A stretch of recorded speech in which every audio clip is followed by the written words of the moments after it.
আজিও মই তোমাৰ প্ৰিয় কফিটোৱেই কিনো, সেই তিতা খোৱাটো যিয়ে বগা পিয়লাটো দাগ বহুৱাই।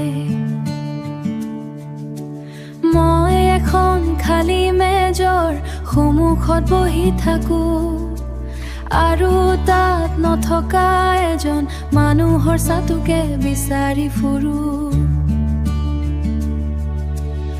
আৰু এই ভাঙনটো বৰ নীৰৱ, যেন এটা পুৰণি ঘৰ ধূলিত বিলীন হৈ গৈছে।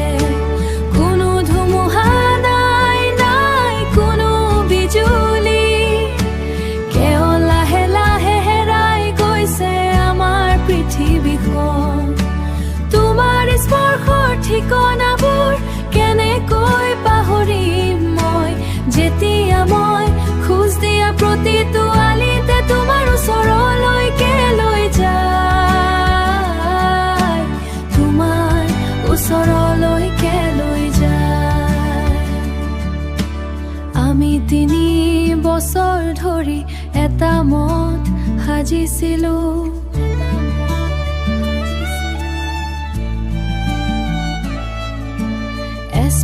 এচপৰাকৈ ইটা দি ৰ'দৰ পোহৰত।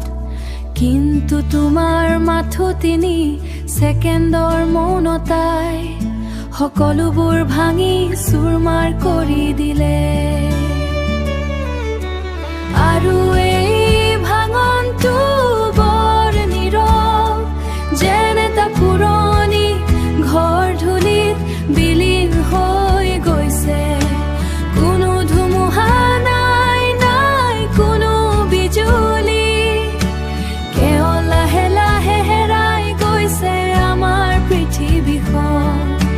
তোমাৰ স্পৰ্শৰ ঠিকনাবোৰ কেনেকৈ পাহৰিম মই, যেতিয়া মই খোজ দিয়া প্ৰতিটো আলিতে তোমাৰ ওচৰলৈকে লৈ যায়, তোমাৰ ওচৰলৈকে লৈ যায়। লোকে কয় সময়ে হেনো সকলো বিষ নিৰাময় কৰে, কিন্তু সময় আচলতে নিশাৰ এজন চোৰহে ই হয়তো যন্ত্ৰণাবোৰ লৈ যায়।